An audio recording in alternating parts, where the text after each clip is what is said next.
Hola, muy buenas tardes a todos. Bienvenidos a la tercera sesión de Actualízate que organiza el Colegio de Aparejadores. Bienvenidos todos. Hoy el tema del que nos toca hablar. Hoy vamos a hablar de data centers. Gracias.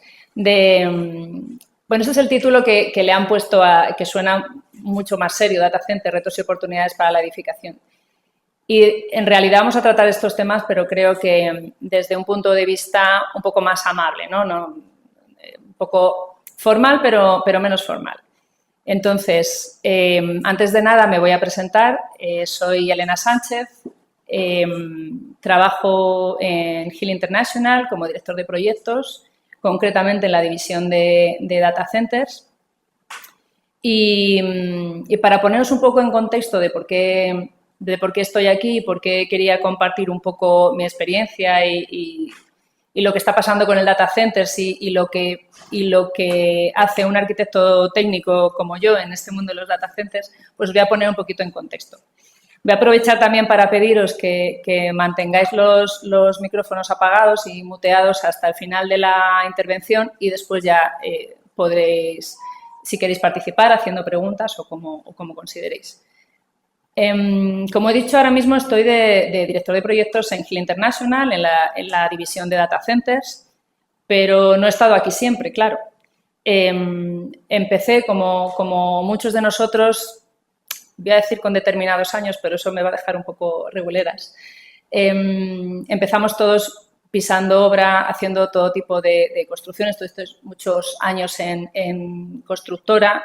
Luego estuve un tiempo de dirección facultativa y ahora llevo los últimos 10 años o así ejerciendo de project manager y ahora de director de proyecto. La suerte que tiene esto, aparte de ser una muestra un poco de probablemente la versatilidad que podemos tener como profesionales los arquitectos técnicos o ingenieros de edificación, pues es que toda esta experiencia se va acumulando y te va dando una flexibilidad para adaptarte a los distintos tipos de proyectos con los que te puedes ir enfrentando, ¿no? En este caso, yo quería enlazar un poco mi experiencia con los data centers con qué hace o cómo interviene un arquitecto técnico en una construcción como data center. Yo, obviamente, no llevo los 10 años que llevo de project manager trabajando en data centers, porque casi no habría ni empezado a trabajar en España. Hace un año y medio yo estaba en edificación singular. Concretamente, estaba terminando el proyecto de Torres de Colón, que la mayoría lo conoceréis. Nada que ver con un data center. Edificación singular, pues a lo mejor se puede decir que un data center es una edificación singular, pues puede ser. Pero en realidad es mucho más parecida a cualquiera de los edificios con los que nos enfrentamos el día a día que cualquier otro.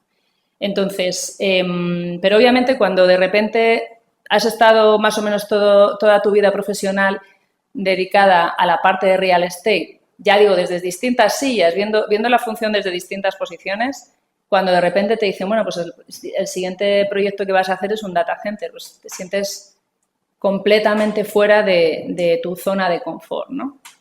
Entonces, a mí me gustaría poder mostrar con mi experiencia y mi punto de vista que no estamos tan lejos de nuestra zona de confort, que a veces nos cuesta enfrentarnos a lo que es diferente hasta que te das cuenta de que no es tan diferente. Entonces, comentábamos antes, por ejemplo, de empezar la intervención, que normalmente los arquitectos técnicos, ingenieros de edificación, estamos acostumbrados a enfrentarnos a proyectos en los que la mayor carga que tienen los proyectos es la construcción. Y luego, en función del uso que tenga el edificio, pues tendrá más instalaciones, menos instalaciones. Está claro que hay aparejadores que tienen unos conocimientos de instalaciones probablemente superiores a algunos ingenieros. Pero es verdad que cuando de repente te enfrentas a un data center en el que ese peso entre la parte civil o la construcción convencional a la que nos referimos nosotros y la parte de instalaciones cambia tan radicalmente el peso, pues así al principio, hasta que te haces con ello, pues asusta un poco porque uno no sabe si va a ser capaz. Pero sí, claro que somos capaces. Tenemos conocimientos y de sobra para gestionar esto, porque al final es más fácil entender desde el punto de vista más generalista de un arquitecto técnico, es más fácil comprender las necesidades que tienen unas instalaciones concretas diseñadas para un uso en un edificio. Es más fácil que una persona que sabe diseñar y gestionar esas instalaciones identifique con tiempo qué va a necesitar de la construcción. Con lo cual, en una construcción destinada a data centers, tenemos lo mismo que decir que en cualquier otra construcción, que es mucho, afortunadamente mucho. Así que después del título oficial, pues vamos al título un poco más de andar por casa, ¿no? Hablemos de data centers.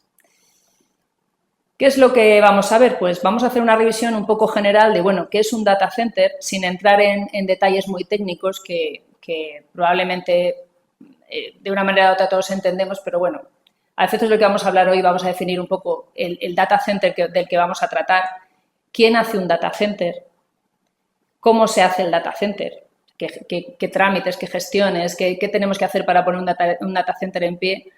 Y todo esto vamos a intentar ver qué pinta un arquitecto técnico en todo este proceso, dónde puede aportar o cómo puede participar.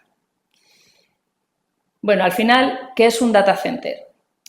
Pues en realidad yo al principio cuando me incorporé a esto, mis compañeros que ya llevaban más tiempo en data centers, pues se reían un poco de mí porque yo decía que me refería a los data centers como cajas con cables.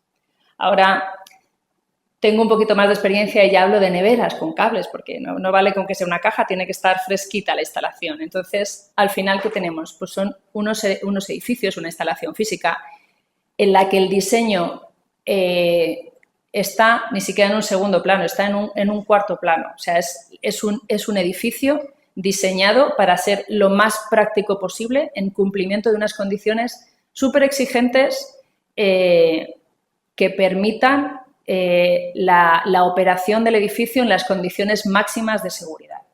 Entonces, es difícil que en un data center te encuentres con un detalle constructivo en el que tienes que hacer ahí una reunión de sabios, de arquitectos y demás. No, probablemente va más por la idea de cómo consigo una planeidad de un forjado que cumpla las exigencias para que luego un equipo no tenga ninguna vibración. Va más un poco por ahí la película, pero en realidad son edificios con unas exigencias muy importantes, pero no en temas de diseño como los que tenemos en otros usos. ¿Cómo funciona? Pues al final yo creo que todo el mundo entiende que con un sistema o con otro de funcionamiento, porque los data centers no son todos iguales, pues es ese lugar físico en el que se almacenan datos de los que utilizamos todos los días. Ya no es solo cuestión de que sea un poco un disco duro gigante, porque no es exactamente así. Toda la IA que manejamos todos los días necesita un sitio desde el que se tenga que gestionar. Toda la información, todos los datos que se tienen que mover para las cuentas del banco de día a día, de esta sesión que estamos haciendo. Todas estas cosas al final necesitan un sitio físico en el que esos datos se puedan gestionar, se puedan manejar, distribuir, almacenar en función de las necesidades que cada cliente exija para su data center, ¿vale? En realidad, ¿cuál es la infraestructura clave de estos edificios? Pues lo primero, tienen que disponer de un suministro de energía muy exigente, muy demandante. Esto es uno de los puntos en los que los data centers tienen peor fama, porque consumen mucho. Sin embargo, aunque consumen mucho, no derrochan. O sea, un data center, a efectos de cuánta energía consumo y cuánta necesito para funcionar, estos datos que tienen un nombre en el mundo de los data centers y que le dan más valor al edificio, son edificios muy eficientes en ese sentido. Es decir, no se derrocha la energía. Pero es verdad que necesitan unas acometidas, unos suministros de los servicios en cuanto a energía muy importantes, que además se debe garantizar que sea un suministro redundante. Es decir, para sucesos como el que pasó el año pasado con el tema del apagón, pues fue un poco una prueba real para muchos data centers, porque lo importante del data center es que nunca deje de funcionar. Entonces, lo importante no es... O sea, es muy importante, por ejemplo, ese salto que muchas veces vemos en algunos edificios más convencionales o con otro uso, entre lo que tarda en saltar la línea de socorro y la que tenemos. Aquí hablamos de que es prácticamente instantáneo, no puede dejar de suministrarse energía. Pero no solo la energía que alimenta los racks o que alimenta la parte eléctrica de un data center. Es que estos data centers, mientras funcionan, pues igual que en cualquier cuarto de un rack de un edificio tienes que meter un split, pues aquí esto tiene que estar refrigerado a la medida del calor que está generando semejante uso de datos. Entonces, ese suministro de energía redundante tiene que cubrir la parte eléctrica y la parte de refrigeración. Es muy importante, por eso decía que ya no hablamos de cajas, sino de neveritas, porque el centro de datos tiene que tener energía suficiente para funcionar y energía suficiente para que la refrigeración lo mantenga a la temperatura que se requiere. Luego hay mil sistemas, tampoco se consume tanta agua, esto podría dar para otra sesión, pero bueno, son sistemas cerrados como la calefacción, o sea, no se está cogiendo agua y soltando agua ya, eso está ya muy lejos de lo que se va haciendo ahora. Y el siguiente punto que tenemos, que es muy importante, es el tema de la seguridad. O sea, son edificios que probablemente en algunos casos tengan más seguridad que muchas cárceles. Y ya no es solo la seguridad del control de acceso, sino una seguridad de evitar accesos de origen digital. O sea, para que os hagáis una idea, hay determinadas zonas de seguridad de los data centers en los que las vallas tienen que estar dimensionadas con un hueco en el que no entre un pendrive. O sea, no pueden ser mayores. O sea, tiene unos requerimientos de seguridad muy importantes como edificio.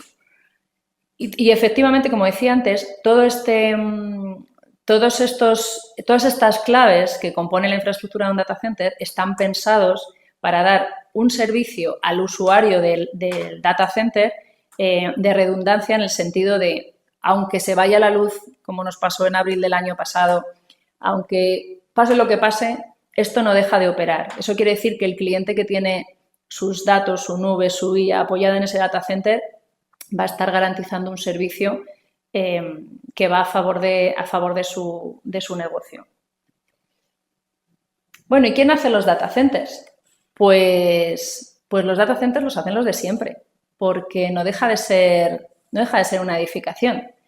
Ahora entraremos un poco a ver qué tipo de edificación es o cómo la gestionamos, pero en realidad es una construcción que necesita de los mismos agentes de siempre. Necesita un promotor, necesita un proyectista, una dirección facultativa y una empresa o varias constructoras que se vayan ocupando. Y aquí, como tengo que vender la profesión, pues obviamente todo promotor necesita un project manager al lado que le asesore y que vele un poquito por sus intereses, ¿no? Entonces, voy a aprovechar aquí para hacer un inciso con el tema de la dirección facultativa y de la seguridad. Aunque estas construcciones son las de siempre, sí me gustaría poner en valor que una de las cosas que ponen distintas o que entra distinta dentro de una construcción de data centers es la parte de la seguridad, ¿no? Normalmente un coordinador de seguridad más o menos no es que esté solo en una obra, pero bueno, aunque a veces la coordinación de seguridad, o sea, la seguridad se hace partícipe a todos los intervinientes en un proyecto, se asocian penalizaciones en contrato, incumplimientos de seguridad y demás. Es verdad que, bueno, pues que al final tú vas allí con tus 3 EPIs obligatorios y hacemos lo de siempre, ¿no?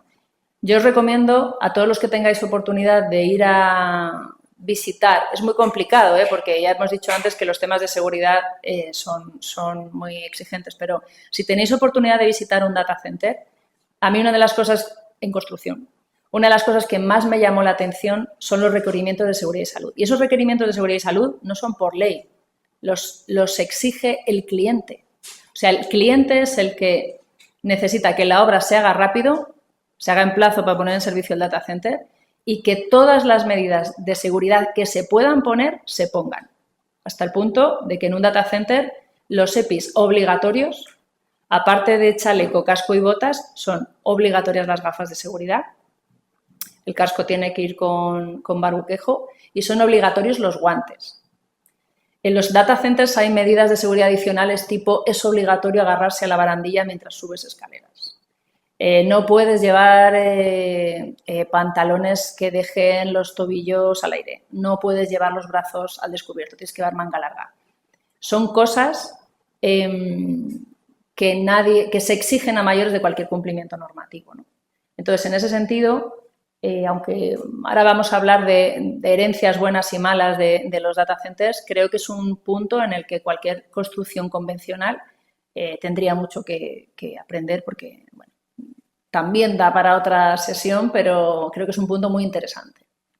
Entonces, como comentábamos, al final los intervinientes son los que, con la normativa que tenemos ahora y con la ley que tenemos ahora, tienen que intervenir.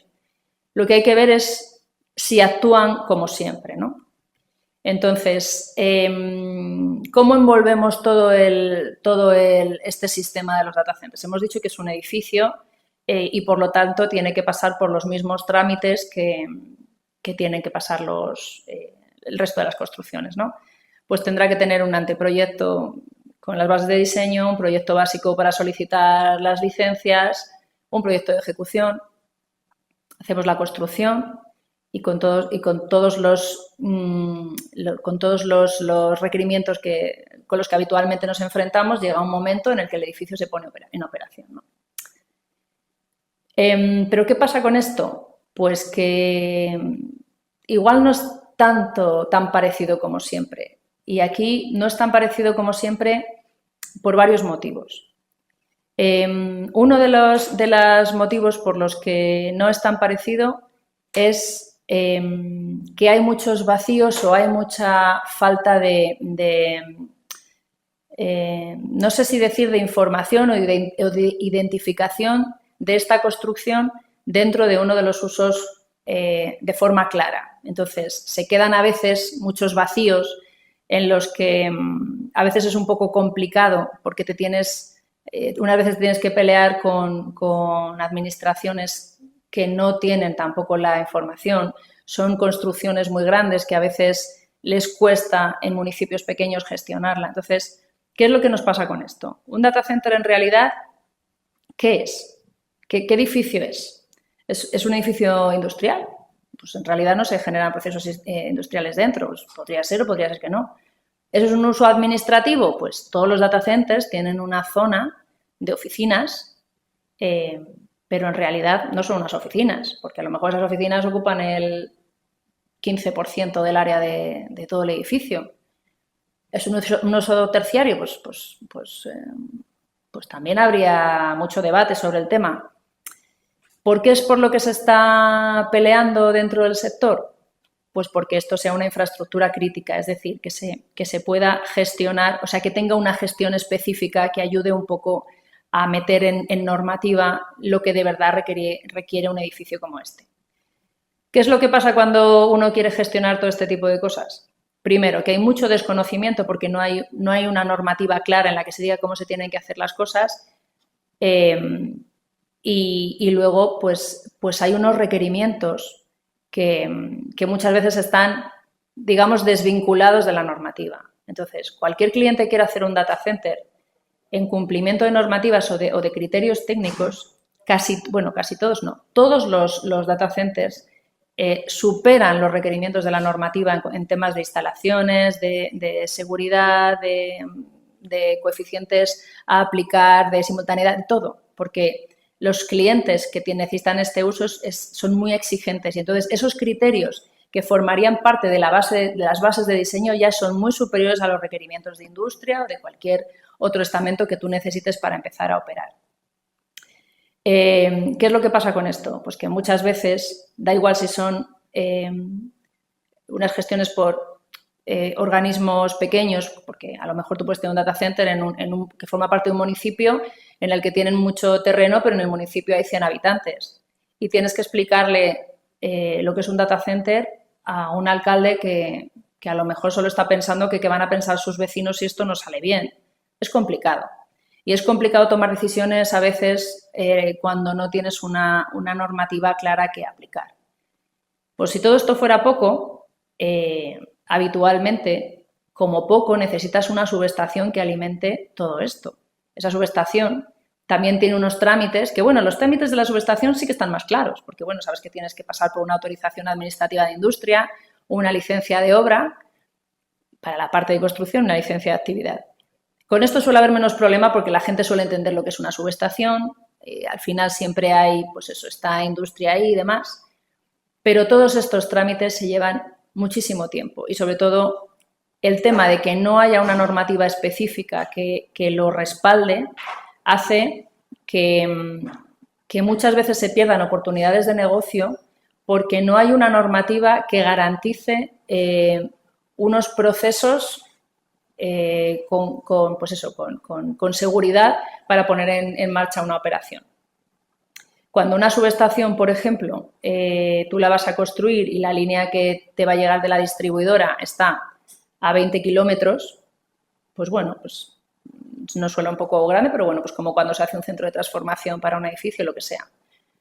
Cuando esta línea tiene que pasar por debajo de una carretera, por encima de un barranco, por cosas así, eso genera más gestiones.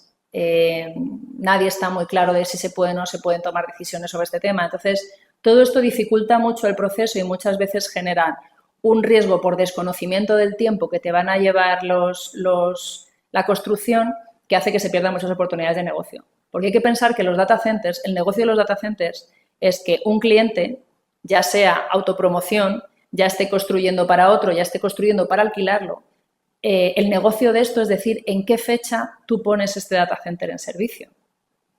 Como pasa con un hotel, o sea, ¿qué día puedes tú empezar a poner habitaciones a la venta?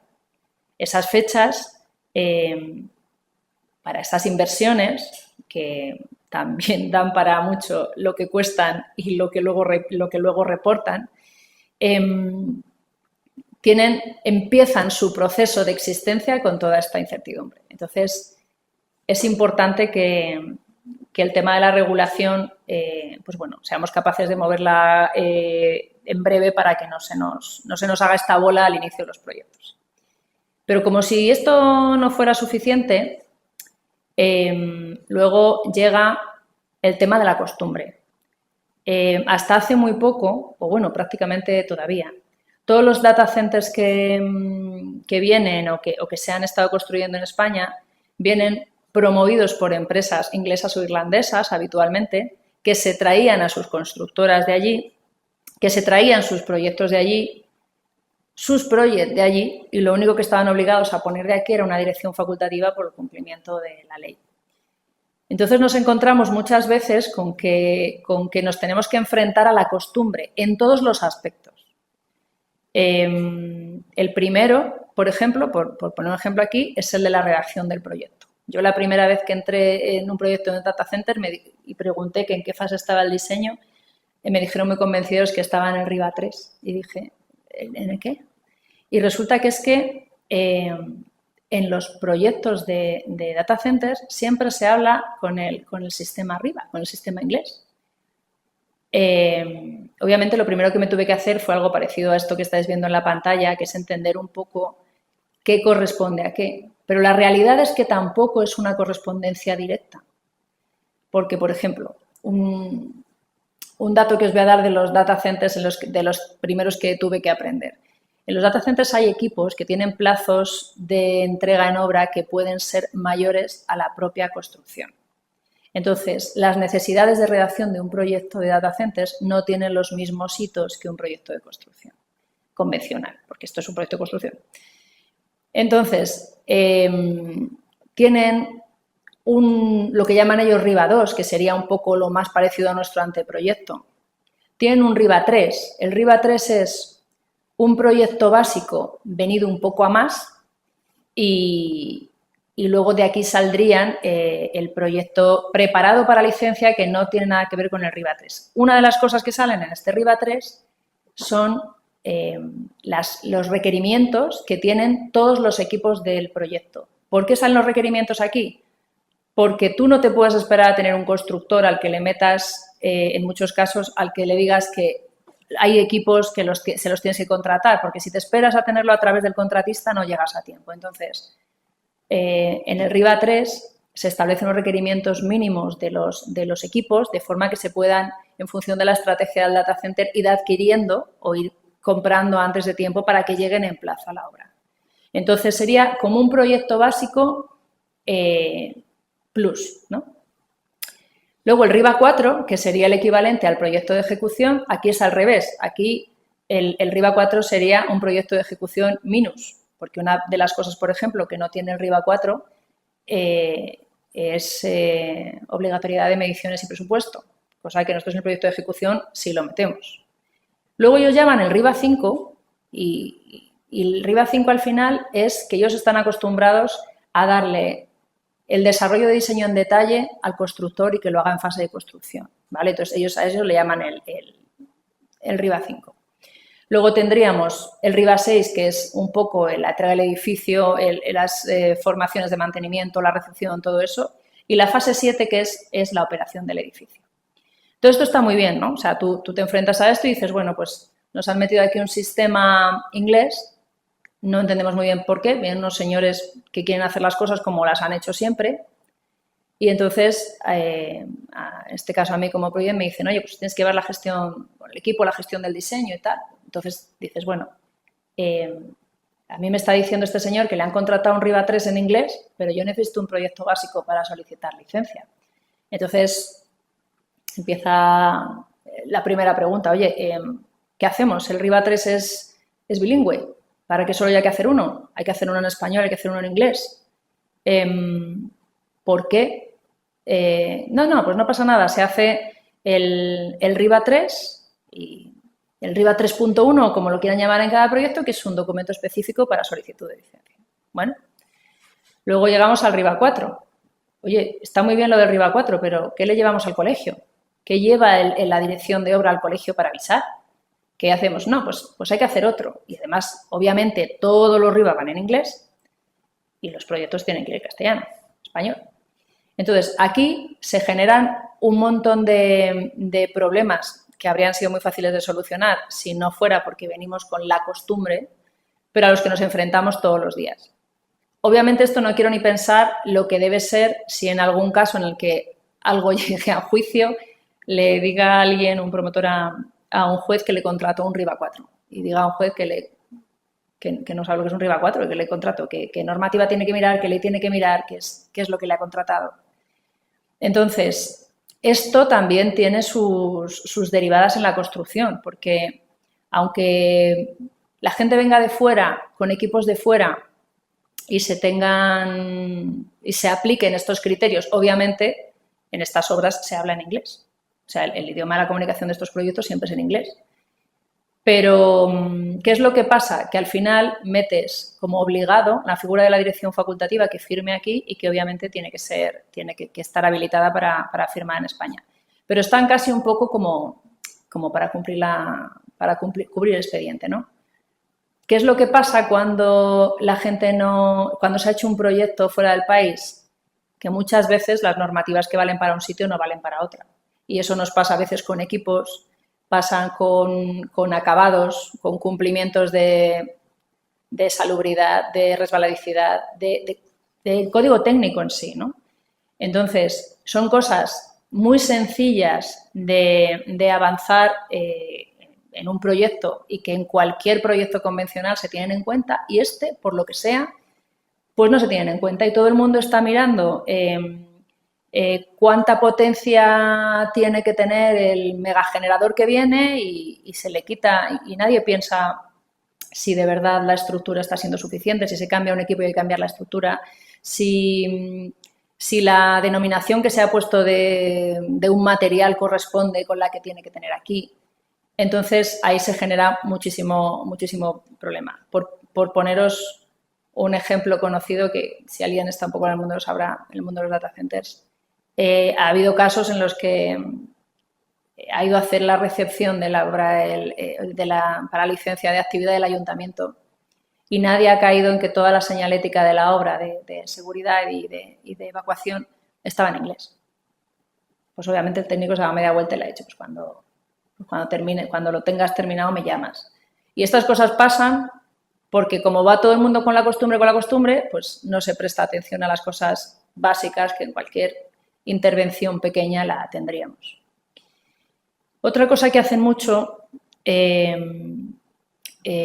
con los proyectos ingleses son el tema de cómo gestionan el diseño y la construcción.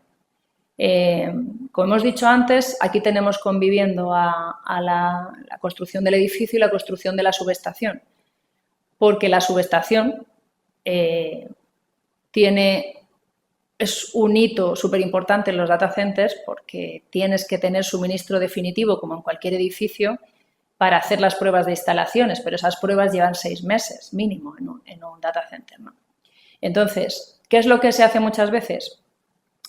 Pues se gestiona el design and build, es decir, el cliente contrata a una ingeniería o a un proyectista en general que haga el diseño hasta el RIBA 3, es decir, que haga hasta el proyecto básico y el desarrollo del proyecto de ejecución se lo hace directamente al contratista. Algo parecido a un sistema fast track, ¿no?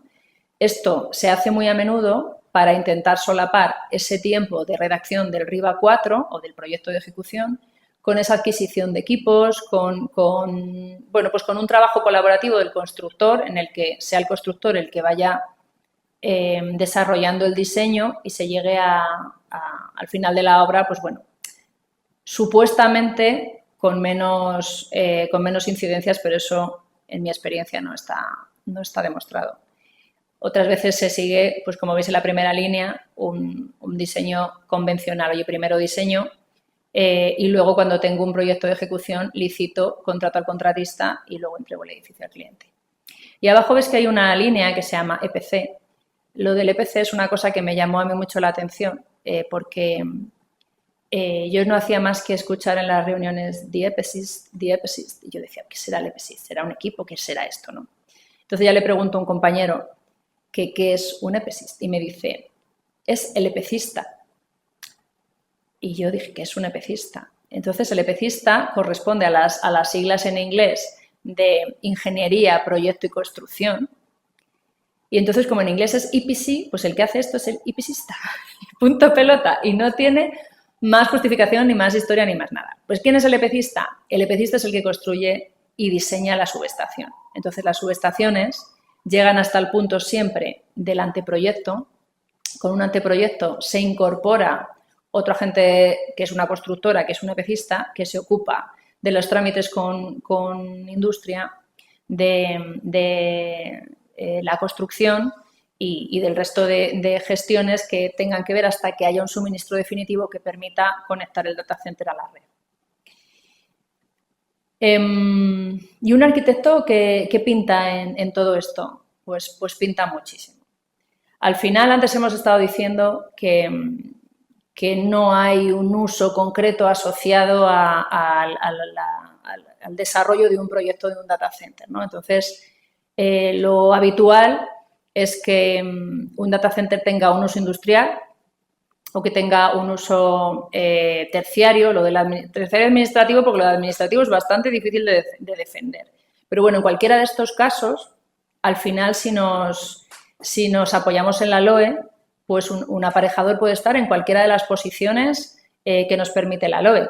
Siempre que el proyectista sea un arquitecto y vamos a estar, obviamente de los agentes independientemente del uso, podemos estar como parte de la ECU, en el equipo del promotor, en el equipo del proyecto, en el equipo de la dirección facultativa y, obviamente, en la constructora, ¿no? Entonces, ¿dónde puedes estar como arquitecto técnico en un proyecto de data centers? Pues prácticamente en los mismos sitios que en otro proyecto que estemos hablando de este tipo de obras en el grupo en el que entran dentro del ALOE.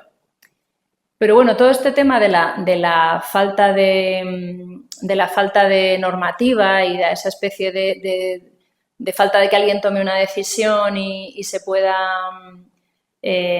tomar un camino más fácil, pues oye, pues igual nos podemos aprovechar un poco de esto, ¿no? Entonces, ¿existen otros usos?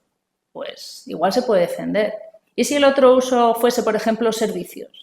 Si somos capaces de defender que un data center es un edificio de servicios porque da un servicio de gestión de datos o de almacenaje de datos a empresas, pues podríamos ser incluso proyectistas porque no forma parte de un uso que esté dentro de los grupos que establece la LOE en los que tiene que haber un ingeniero o un arquitecto. Entonces, dentro de todos los intervinientes, que no son pocos que hay en un data center, estamos hablando que las reuniones de los técnicos solemos ser en preconstrucción, que principalmente yo ahora estoy con temas de preconstrucción, somos unos 30 o 40 intervinientes en las reuniones, luego están los equipos a otro nivel, pero vamos, pues prácticamente en todos los equipos. No solo en todos los equipos, es que como estaba comentando antes, esa visión global que tenemos los arquitectos técnicos te hacen mucho más, bueno, aquí obviamente a lo mejor no soy objetiva, pero nos hacen mucho más flexibles y mucho más adecuados para determinados puestos de coordinación en general de una obra. Y esa visión global y esa flexibilidad permite que, una vez que entendamos cuáles son las necesidades del edificio, puedas coordinar y identificar qué necesitas de cada persona en cada momento. Entonces, creo que el tema de los data centers no debe generarnos tanto respeto como que es un edificio que está lleno de instalaciones. Igual no es el lugar para un arquitecto técnico, por supuesto que es el lugar para un arquitecto técnico. Al final solo necesitamos identificar qué secuencia de trabajos tienen que darse para que las cosas vayan adelante.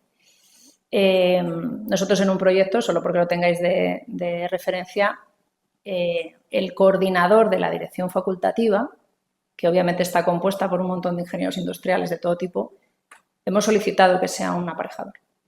Hemos solicitado que sea un aparejador porque es la persona que va a poder ver en unas fases tempranas de la construcción cualquier interferencia entre las instalaciones. Tened en cuenta que un data center, una sala, tiene unos falsos techos que a lo mejor tienen 5 metros, porque se tienen que cruzar tantas instalaciones y las manos de la gente tienen que caber. Una cosa que siempre se le olvida en muchas instalaciones: oye, las bandejas caben, claro que caben, pero ¿cabe la mano del señor que tiene que sustituir un cable o que hay que cambiar una caja o algo así? Todas esas cosas se tienen en cuenta y hace falta una coordinación y hace falta una persona que tenga esa capacidad de visión global para coordinar estas cosas en todos los equipos. Y bueno, pues hasta aquí la charleta de hoy. Espero que os haya servido o por lo menos os haya ayudado en algo y creo que ahora si alguien tiene alguna pregunta, creo que son a través del chat o no sé. Vale. Podéis abrir el micrófono y preguntarles.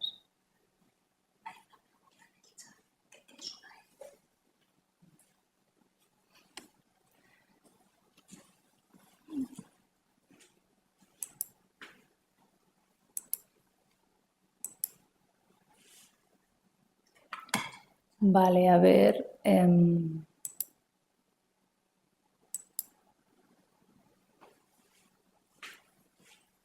Necesito un poco de ayuda.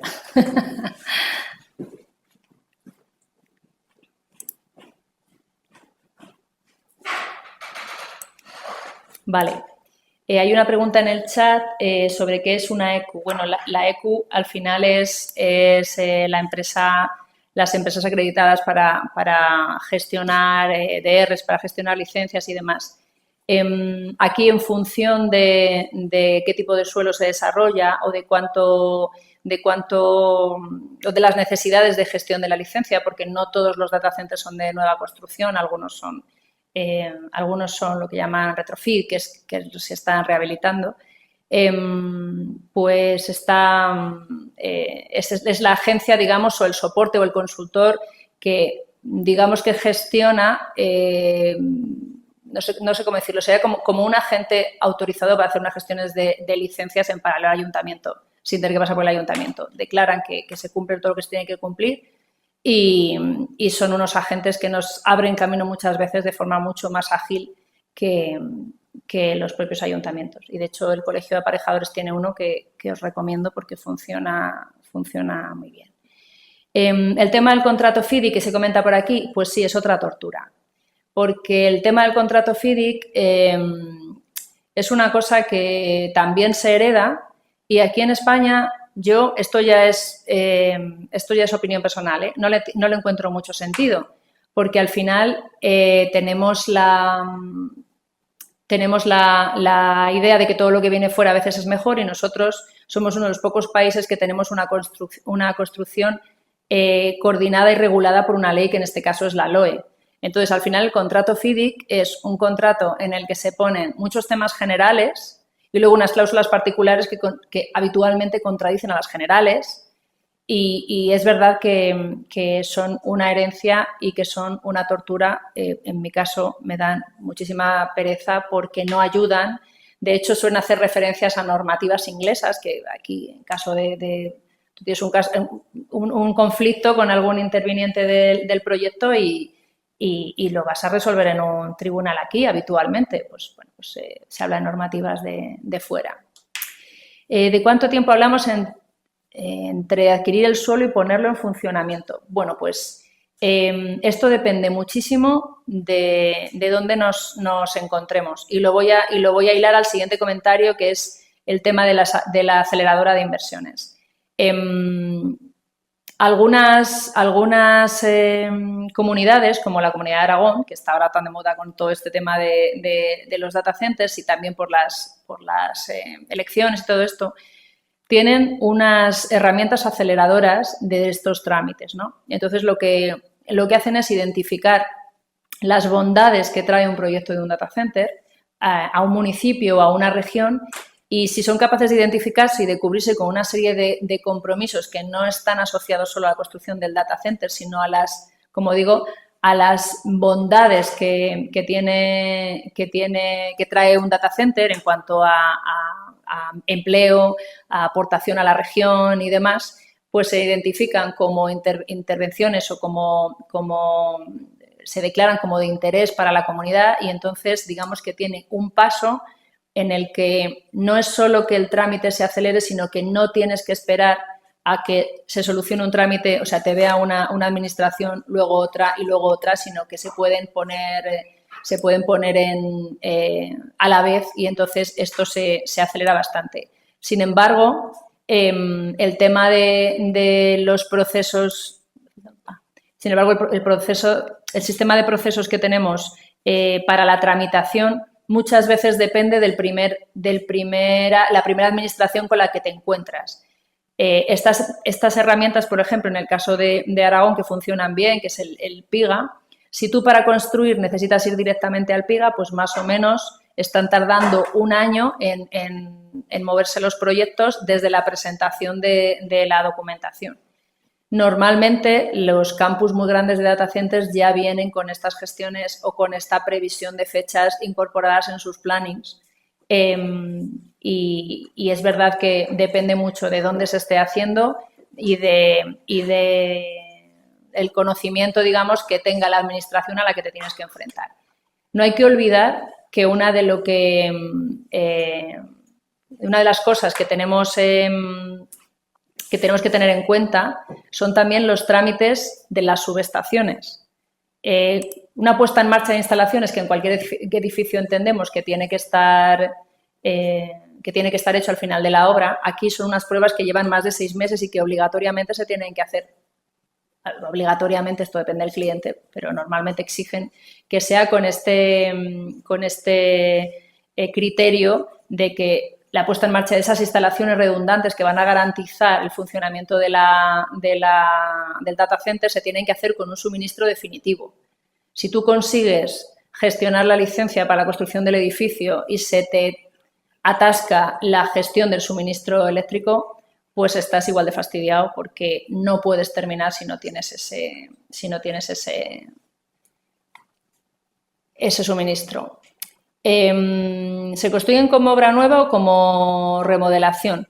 Es difícil que haya remodelación, o sea, que se meta un data center dentro de un edificio existente porque los requerimientos que tiene de alturas, de espacios, de instalaciones y demás, lo hacen un poco complicado. Podría ser a lo mejor en algún tipo de naves concretas y demás, pero es difícil. Sí existen remodelación de data centers existentes, que son unas obras, bajo mi punto de vista, que he hecho mucha rehabilitación, muy interesantes porque te tienes que enfrentar a retos de, tienes un edificio existente y de repente hay que cambiar un generador que ocupa como un autobús. O, bueno, entonces tienes que empezar a mover. O, por ejemplo, para que os hagáis una idea, toda la estructura de los data centers suele tener, habitualmente, si tienen varias plantas, tiene unas resistencias de forjado muchísimo mayores de las que habitualmente manejamos en otros tipos de proyectos, porque los equipos que se colocan dentro son muy grandes. Entonces, lo de la remodelación de los data centers existentes son muy interesantes. Muchas gracias a David Arias por puntualizar el tema de las ECUs que hemos comentado antes. ¿Hay constructoras españolas ejecutando data centers? Pues sí que las hay. Y además, ya digamos que han aprendido a hacerlo con los criterios que exigen los clientes ingleses. Lo ideal de esto es que heredemos los clientes que tienen el dinero y que quieren dejarse el dinero en España en hacer data centers, pero que lo ejecutemos con empresas españolas. Ese debería ser el objetivo de todos. O sea, que si una empresa española ha entendido cuál es el requerimiento de construcción de un cliente que quiere o de un promotor que quiere sacar un data center, pues es lo ideal, porque al final lo gestionamos todo en casa, que yo creo que es lo mejor para todos. ¿Se recupera de alguna forma el calor que desprenden? Que es mucho. Pues depende de dónde estén. Ahora cada vez se preocupan más los promotores dentro de esas bondades que se tienen que presentar como parte de esas medidas, solicitud de medidas aceleradoras, pues no solo tienes que explicar por qué no es un mal proyecto, sino qué es lo que aporta. En función de en dónde estén los edificios ubicados, sí que hay formas a veces de recuperar el calor. Hay países que lo tienen muy fácil, por ejemplo en Finlandia y en países nórdicos en los que ellos tienen un sistema de calor o de calefacción por debajo de las calles para evitar las heladas en las carreteras. Si está relativamente cerca de un núcleo urbano, es fácil reutilizarlo para eso. En otros edificios que podamos estar hablando aquí, pues si tienes cerca alguna industria que se pueda beneficiar de ese calor, pues sí, se intenta. Lo que pasa es que hay veces que los data centers, para tener las condiciones que necesitan, están en medio de la nada. Entonces, a veces no hay nada cerca a lo que beneficiar. ¿Es cierto que estamos hablando de contratos de más de 1.000 millones de euros? Pues sí, es cierto. Hay que decir también que los promotores de data center se preocupan más de cuándo se acaba que de cuánto cuesta.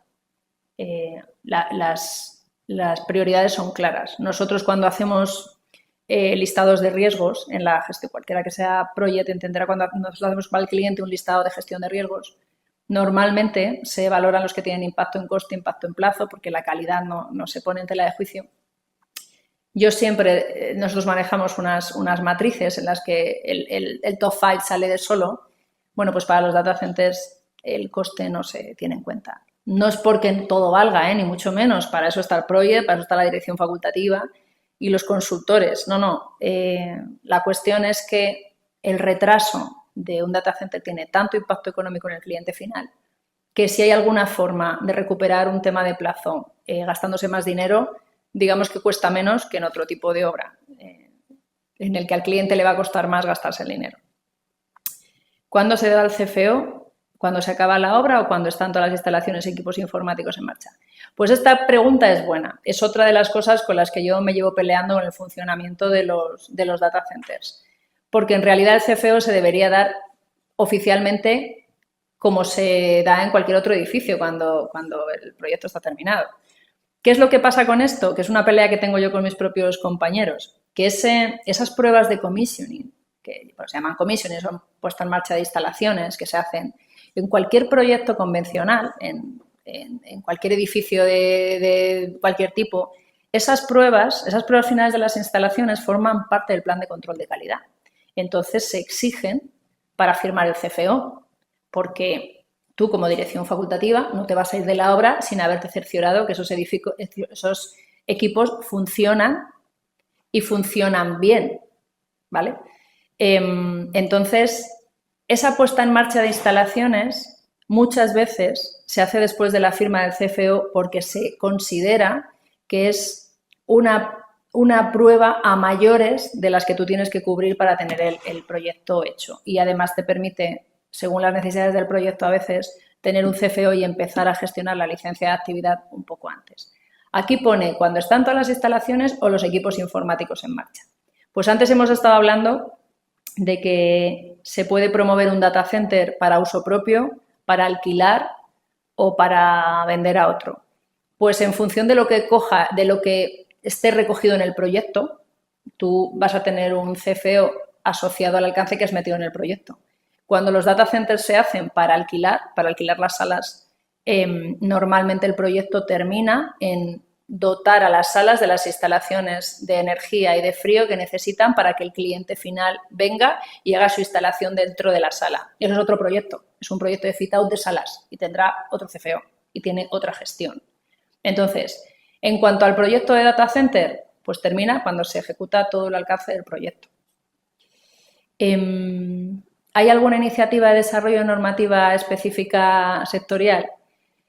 Pues me encantaría decir que sí, pero nosotros al final nos vamos apoyando un poco en lo que hay e intentando beneficiarnos de esos vacíos que hemos dicho antes. Pero es verdad que sí que hay un movimiento, digamos, por parte de las empresas relacionadas con el sector para aplicar esta normativa, porque, como he dicho, teniendo en cuenta que los requerimientos del edificio están tan por encima de lo que requiere la normativa, hay veces que sí que entran en conflicto. Hay veces que nos encontramos con que los requerimientos están por encima de lo que establece la normativa, pero incumplen indirectamente otra cosa. Entonces, sí que hay una idea de que se desarrolle una normativa específica para este tipo de edificios, de forma que se pueda entender mejor cuáles son las necesidades y, por tanto, cuáles deben ser los requerimientos. Pero esto está todavía in progress. Aumenta mucho el plazo de ejecución debido a los altos requisitos de seguridad y salud. Pues no aumenta el plazo de ejecución porque de verdad que es una cosa que está tan integrada en el sistema que funciona muy, muy bien. Entonces, cuando nosotros hacemos, por ejemplo, procesos de licitación de las constructoras, cómo nos muestren ellos que van a gestionar la seguridad y la calidad, que van todo el rato de la mano, es una puntuación, diría que casi tan importante como el precio. ¿Por qué? Porque no vale de nada que una empresa sea la más barata y la más rápida si va a tener un mínimo de accidente. Entonces, lo que hay es una concienciación por parte de todos los intervinientes en la obra en el tema de seguridad. Se fomenta mucho, incluso se bonifica, o sea, puedes ser el empleado del mes en una obra de data center y te dan una tarjeta regalo porque has sido el empleado del mes, porque has sido el que más deficiencias ha visto y el que más deficiencias ha comunicado. Se hacen reuniones diarias para organizar los tajos, para asegurarse de que no se encuentran dos personas de distintas empresas haciendo trabajos distintos a la misma vez, diarias. Cuando entras en un data center te hacen lo que llaman la inducción, que es una formación de seguridad y salud completa. Y sin embargo, estamos hablando de construcciones que se pueden llevar a cabo en 18 meses. Al final el plazo de ejecución es rápido porque son sistemas prefabricados en casi todos los casos. Cada vez hay más temas de prefabricados en los equipos, es decir, ya lo que llaman los pods, que son contenedores que traen salas dentro. Entonces, pues bueno, los plazos de ejecución son más ágiles porque la construcción del core and shell, la construcción del cascarón es más rápida, pero luego la seguridad y salud está tan incorporada a los procesos del día a día que no supone un atasco en los plazos de ejecución. ¿Es complicado poder tener la subestación a nivel administrativo? Es muy complicado. Es uno de los grandes riesgos que suelen ir acompañando este tema. Es tan complicado que en los proyectos muy grandes, en los campus grandes que tienen varios edificios, no te la juegas con un solo distribuidor. Si tienes en un sitio a Red Eléctrica y en otro a Iberdrola, pues empiezan las gestiones con los dos. Y si te quedas con los dos, aunque suene un poco raro, tampoco es tanto gasto, no pasa nada. Tienes una redundancia doble de la red que ya te supone tener un edificio mejor que los de los demás. Pero todos los temas de la subestación, las autorizaciones administrativas de industria tardan mucho tiempo. Luego hay otro tema con la subestación. Los plazos de entrega de los trafos que van dentro de la subestación son a partir de un año para trafos de 80, de 60. Estamos hablando que en muchos casos necesitamos trafos de 160 y a lo mejor eso se va a 2 años. Entonces tienes que redistribuir la subestación para meter equipos más pequeños porque si no los tienes a tiempo para terminar la obra. Hay mucha materia gris en las estrategias de ejecución de un data center. Y sí, la subestación muchas veces hay varios ejemplos en España de data centers terminados esperando a que llegue el suministro de la red. Y creo que ya está, ¿no? No sé, a ver, aquí.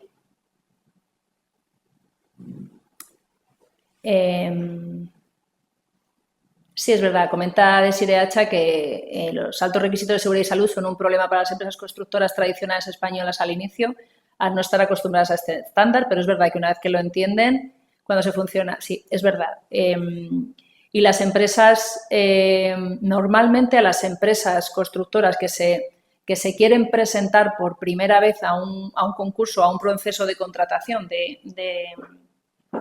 como constructora, como contratista general de un data center, suelen venir muchas veces, no en UTE necesariamente, pero acompañados de una empresa que ya tenga experiencia en cómo se gestiona la seguridad en un data center, porque es una cosa con la que, obviamente, nuestra recomendación como consultores de la propiedad no va a ser que te la juegues.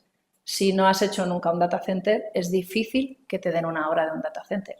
Esto en parte dices, oye, pues joder, pues entonces esto no ayuda. Bueno, hay una forma de entrar que es, oye, yo soy una constructora, todas las empresas grandes de instalaciones suelen ser lotes completos de un data center. Ya hemos dicho que puede ser el 80% del coste de un data center, la parte de instalaciones con los equipos y demás.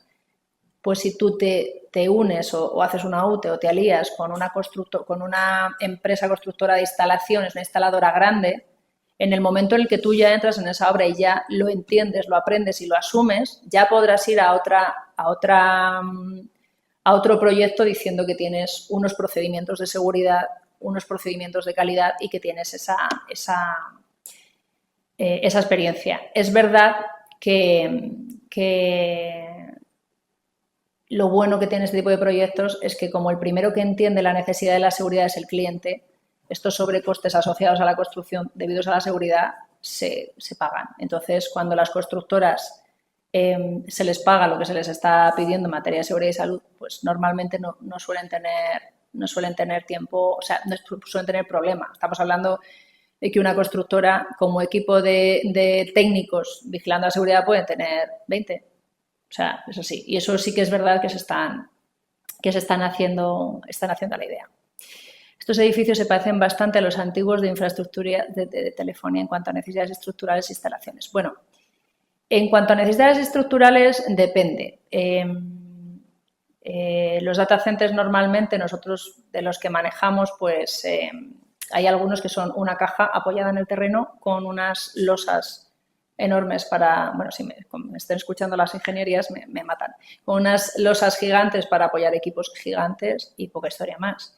Cuando el data center necesita 2 plantas, porque por la normativa urbanística que se aplica tienen que ir ahí y nos encontramos, por ejemplo, con temas de alturas o demás, cuando se dice los edificios se parecen bastante a los antiguos de infraestructuras de telefonía, pues si la pregunta va del orden de si son igual de, voy a decir poco atractivos, pues son poco atractivos. Sí. Es una cosa que tampoco se entiende, porque se puede elegir un prefabricado bonito o un prefabricado feo, pero en cuanto a las necesidades estructurales, sí es verdad que según los requerimientos de los pesos de los equipos, las necesidades estructurales muchas veces vienen derivadas de que una cosa muy interesante que se incluye en ese RIBA 3, que hemos dicho que era un proyecto básico un poquito avanzado, hay una cosa que se llama, a ver si lo traduzco, porque al final de tantos palabras, sería como el plan de sustitución de equipos. Una de las primeras cosas que se hace en el diseño de un data center es confirmar que cualquiera de los equipos que conforman el data center se puede sustituir en la medida de lo posible, sin desmontar el edificio. Entonces, si tú tienes un equipo que pesa, el equipo que más pese de una zona, y todo el camino que tenga que hacer ese equipo hasta la salida del edificio, por si hay que sustituirlo, te va a marcar las necesidades estructurales de esa planta. Entonces, los requisitos estructurales en muchos casos son muy exigentes. Y luego, otra cosa que cambia mucho los requerimientos estructurales es si los equipos, o sea, para que os hagáis una idea, estamos hablando de que los generadores de un data center pueden ser de 3.500, 4.000 kVA. Eso viene en un contenedor. Ese contenedor suele tener 14-15 metros por 4x4. Eso ya es más grande que un autobús. Si esos equipos van en una losa, como estoy diciendo antes, una mega losa apoyados en el exterior del edificio, los requerimientos estructurales del edificio son mínimos, son menores. Pero si esos equipos, junto con las chiles, las enfriadoras, los dry coolers y demás, todo eso va en la cubierta, como hay otros data centers que pasan, pues ahí los requerimientos estructurales son muchísimo más exigentes. Y estamos hablando de millones de kilos de acero en estructura auxiliar para bancadas de equipos. Entonces, son esos pesos de equipos y esas necesidades de sustitución de equipos los que muchas veces condicionan que los requerimientos estructurales sean mayores. No es estrictamente el desarrollo de la actividad o de las necesidades que tiene un data center, sino la posibilidad de que tú tengas que sustituir un equipo. Por ejemplo, los trafos se suelen sacar por la fachada porque no pesan mucho, no hay manera. Entonces, todas esas cosas forman ese plan y es una cosa que se hace muy al principio precisamente por todos los condicionantes que tienen para los cálculos estructurales. Sí, y al comentario de Desiree Hacha de que el estándar de seguridad afecta al coste, por supuesto que afecta al coste porque requieren más personas y más controles, pero son cosas que se asumen y obviamente los costes indirectos de las constructoras en los data centers pues son mayores y están justificadas. Muchas gracias a vosotros por escucharme y por querer escuchar mi experiencia y que os animo a todos, lo dicho, a que si tenéis oportunidad visitéis un data center que es un sitio donde podemos aprender muchas cosas y unas veces para hacerlas y otras para no. Bueno, pues muchas gracias. Gracias a todos. Buena tarde.